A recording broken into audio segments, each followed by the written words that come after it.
Assalamualaikum warahmatullahi wabarakatuh. Dunsana pandangan pemirsa di masa jauh berada. Pada saat kini ambo tidak akan memanjang-manjangkan mukadimah ya. Ambo langsung saja masuk kepada topik yang kita perbincangkan. Dan mudah-mudahan kita kasar-sadonyo berada dalam keadaan sihat walafiat. Adapun topik yang ambo ambil malam kini adalah mengenai balai. Apa kau yang dikatakan balai? Jadi sebelum kita masuk itu, ambo sampaikan juga asal kata balai ko itu dari baalai. Baalai nang kalamak, baalai nang kelok, baalai nang karancak. Jadi nan balai ko ada dua kategori. Yang pertama balai untuk barapek, para pemangku-pemangku adat. Pada suatu tampek yang ditentukan di suatu negari. Yang kedua, balai itu namanya yaitu tampek manuka nang kalamak. Disebut orang jo pakan atau pasar. Kalau secara dulunya pakan jo pasar ko itu ditanam batang baringin di situ, dan di situlah sekeliling batang baringin itulah orang baju bali aponan kalamak. Indak serupa kini ko kan lah pakai los lah banyak yang pakai bentuk toko ya. Kalau dulu indak orang baju bali di sekitaran batang baringin sampai orang babalanjo. Disebutnya itulah balai ya. Jadi nang kita perbincangkan yaitu mengenai balai adat. Balai adat ala Minangkabau ya. Iko ko 20 balai adat ko kategorinya. 20 macamnya.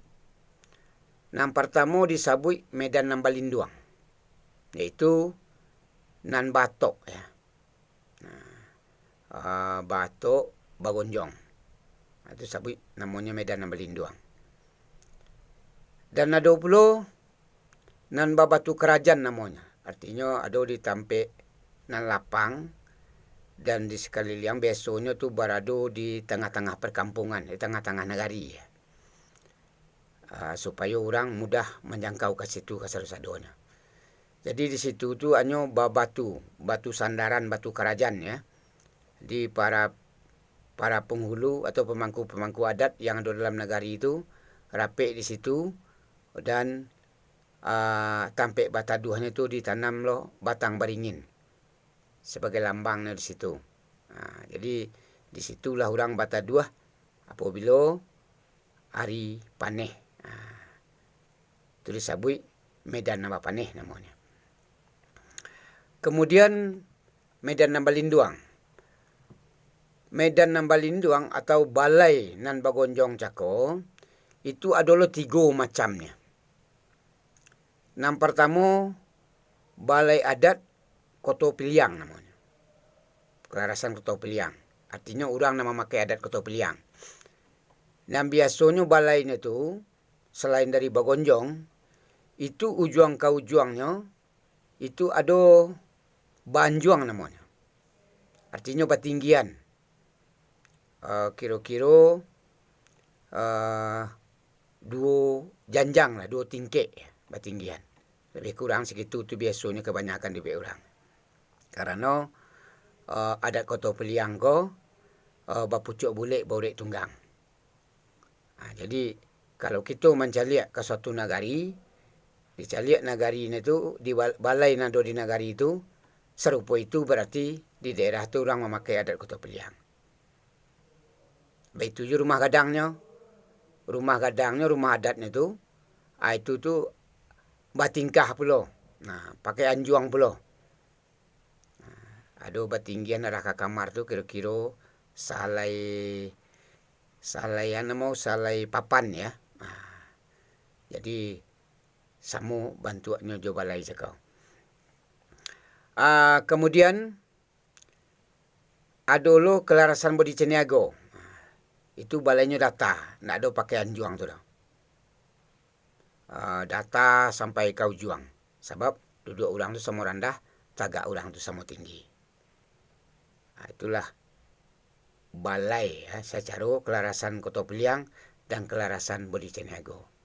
Dan ada puluh cik lai. Kau disabui jua dalam adat, pisang si kalek hutan, pisang tan batu nambah gatah, bodi ceniago ini bukan Kota Peliang nyantah. Artinya memakai adat kedua-duanya. Adat Kota Peliang dipakainya, adat bodi ceniago dipakainya. Mako balai ni cako, sabalah itu batinggian banjuang dan sabalah lain tak. Nah, itu bedanya. Jadi kalau sabalah saja banjuangnya, sabalah lain tak, berarti orang tu memakai adat kedua-duanya. Secara kelarasan Kota Peliang dan juga secara kelarasan bodi ceniago. Nah, itulah bentuk balai yang ada di Minangkabau ya. Jadi boleh kita mencari ke masing-masing negari. Kemudian Medan Nambah Linduang je Medan Nambah Paneh cako. Sia nama makai Medan Nambah Linduang itu biasanya Nagari Gadang namanya. Kalau Nagari Ketek makonyo memakai Medan Nambah Paneh Batu Kerajaan cako. Jadi Nagari Ketek ko artinya bapa gantuang ke Nagari Gadang. Apabila suatu permasalahan tidak selesai di Nagari Ketek do, boleh dibawa ke Nagari Gadang. Tapi orang nalah berada di Nagari Gadang cako, tidak perlu membawa ke Nagari Ketek lah. Walaupun inyo berbeza nagari, itunya tetap secara adatnya model tu. Jadi sama ada cik kan ya, cik kerapatan adat nagari bisa dua nagari adat. Jadi nagari adat ko juga nagari yang berbeza. Kalau ke negarian ko buatan pemerintah. Tapi nagari adat itu buatan adat. Tidak sama lah. Bahkan satu kan nagarian cako bisa ada 2 atau 3 nagari adat. Dan ada juga nan ciek. Jadi satu kan nagarian cako itu bisa ada 2 nagari adatnya atau 3. Jadi itulah caranya bentuk balai yang ada di negari awak di Minangkabau. Kemudian dosana pada kesempatan kini ambo mengambil 2 topik. 2 masalah yang ambo sampaikan pada malam kini. Yang kedua ko itu adalah mengenai bana. Nan dikatakan bana tu. Dan dikatakan bana menurut adat Minang, kok singkit indak dapat diulih, kok kurang nak dapat itu kuat. Segitu adanya. Tak bisa lah dah. Itu bana. Contohnya, kalau nan 1 kilo tu 10 on, tak bisa dikurangi, tak bisa dilebihi. Kalau dilebihinya, 1 on berarti tak 1 kilo. Kalau dikurang lo 1 on tak juga 1 kilo lah. Jadi kok panuhnya tak melimbak, kok kurang tak mendakuat. Itu nan bana. Kok singkit nak dapat kita ulih, kok kurang tak dapat kita kuat. Jadi dari masanya bana kok. Tentu kita pelajari itu. Yang pertama sekali, asalnya dari firman Tuhan. Yang kedua, dari hadis Nabi. Yang ketiga, dari kata pusako. Yang keempat, dari kata mufakat. Mungkin kalau hadis Nabi, ada firman Tuhan, aku mungkinlah sama-sama paham awak mungkin. Mungkin tak perlu membuat tarangan. Kemudian yang ketiga ni kata pusako. Ni katakan kata pusako. Kata pusako iaitu kata-kata yang telah dikeluarkan dari nenek moyang kita di masa nan dulu yang kita terima secara turun-temurun. Dan tak bisa kita mungkiri kebenarannya. Contohnya. Kok malantiang menuju tampuak 5 buah karare. Kok mamae setantang garih 5 lubang kata buah. Itu tak bisa kita mungkiri kebenarannya. Kalau awak mambai buah yang ada di atas batang kayunya, tampuaknya agak. Itu ukurannya. Jadi,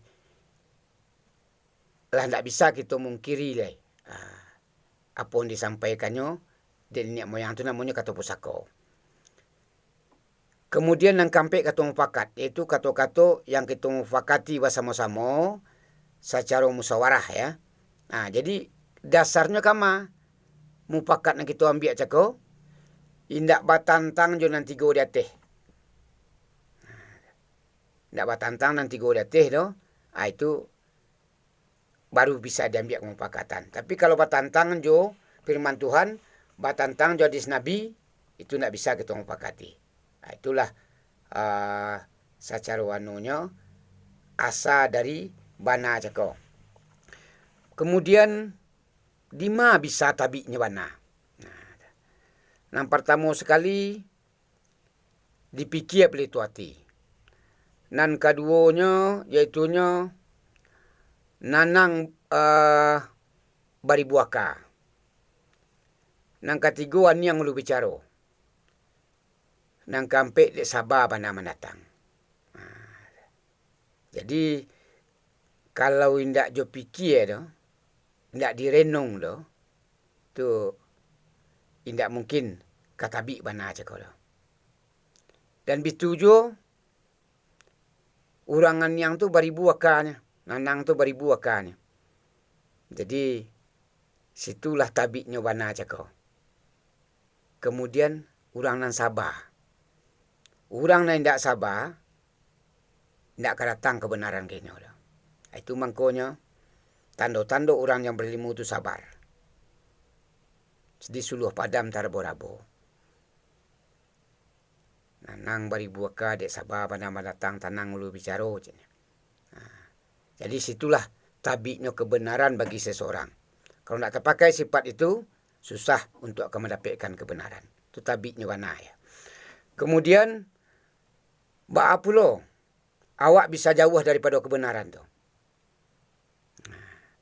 Jauh orang daripada kebenaran. Itu yang pertama sekali karena dek takut jo ganta. Kalau awak takutnya, ganta awaknya bisa jauh dari kebenaran. Contohnya ya, ada orang kok kapai ke pengadilan misalnya. Atau bersidang. Digertaknya orang cuba ke cenio berkau. Dan lagi tinju cek itu misalnya contohnya. Karena takut, nan yo cukup bisa diindak. Nan indak cukup bisa jadi yo. Jadi karena takut joganta jauhlah manusia daripada kebenaran. Jadi maka dari itu jangan takut joganta. Kalau tidak salah ambo ya, ambo bukan seorang ustaz ya. Katakan yang benar tu walaupun satu ayat. Katakan yang benar tu walaupun pahit. Jangan takut mengatakan kebenaran. Jadi walaupun kangok-angok ikan biarkan je jo patuang na bana tak kuasa buijo. Tak usah takut jo ganta. Kemudian karena kasih jo sayang. Tu jauh jo orang daripada kebenaran. Karena kasih ibu kainyo anan yo bisa jadi indak, nan indak bisa jadi yo. Jadi jauhlah awak dari kebenaran. Dia karena kasih sayang ceko. Karena kasih kepada seseorang, sayang kepada seseorang, maka di ando Allah kesalahannya. Nan ketigonya karena labo dek rugi aku nan paling babayo. Badek labo dek rugi cako. Kok tiba jadi saksi dalam satu persidangan, dage orang sogok seketek atau hakim awak dage orang sogok ya. Nan indak mak jadi yo, nan yo jadi indak. Nan bana jadi salah, nan salah jadi bana. Aku karena rugi je labo. Dia takut dia ganta, dia kasih dia sayang, dia rugi dia labo. Nan kampeknya karena hino je malu. Kalau dikeceknya sebenarnya awak akan hino. Karena malu, aib ya. Jadi mangko ditutui lah. Jadi hilang je lah, jauh je lah awak jadinya dari kebenaran cakap. Karena itu aib ya. Di mangko dianduk-andukan lah. Jadi nak nampak cakap menjauhkan awak dari padobana.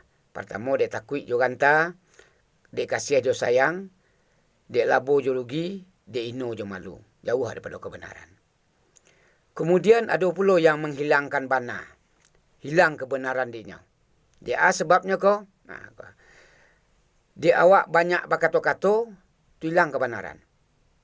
Jadi, anyang bari buah ka je ko, kalau banyak berkata-kata, banyak kecik, banyak sasek. Jadi, hilanglah kebenaran je ko.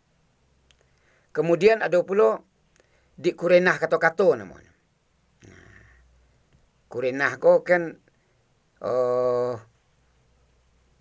tabiat kata-kata. Kata-kata terlongsong-longsong saja. Itu bisa hilang kebenaran je ko. Kemudian dek basemani kata-kata. Bamani-mani hanjoleh. Tu hilang juga kebenaran dia. Anan kemudian ada pula dek lengah juga kata-kata. Tu hilang juga kebenaran. Jadi situ hati-hati awak ya. Kalau lengah kata-kata awaknya, lengah juga kata-kata, lain nanti tanya orang lain lo jawabnya. Itu bisa hilang kebenaran juga. Jadi itulah nan dikatakan bana. Ada nan asa bana, ada nan sampai datangnya bana, ya sampai bana cako, sudah itu tabiknya bana ya. Kemudian ada pula nan menjauhkan wak dari kebenaran, dan ada pula nan menghilangkan kebenaran. Hilang bana cako dinya. Jadi untuk itu, maka berhati-hatilah awak untuk menjaga diri. Sebab kalau tidak berhati-hati, hilanglah kebenaran cakap. Jadi itulah sebabnya nak menjauhkan, nan paling banyak terpakai jauh daripada kebenaran. Itu nak banyak terpakai. Kerana dia rugi, dia labo, dia takut dia ganta cakap. Hilanglah. Jauhlah awak dari kebenaran. Kau dapat hendaknya, jen sampai nama modal itu. Katakan nama bana tu, you bana. Nah hindak tu hindak. Jadi, kalau kita lebar jalan di rel, lebar jalan di lurusnya, lebar kata nama bana, insyaAllah kita selamat dunia akhirat. Tapi kalau hindak, tunggulah nanti di akhirat. Kalau hindak di dunia, tentu di akhirat akan kita temui nanti. Jadi itulah urai nambo tentang yang pertamanya masalah balai. Yang keduanya bana, dikatakan bana. Jadi mudah-mudahan urai nambo ko bermanfaat untuk sanak saudara kasado-sadonya di masa jauh berado, dan ko ada terlebih tak kurang namanya, tersinggung dek naik, terlantuan dek turun, ambo minta maaf nan sekadang-kadangnya. Hakikat tu ambo sudah aja membacakan, wabillahi taufik wal hidayah. Wassalamualaikum warahmatullahi wabarakatuh.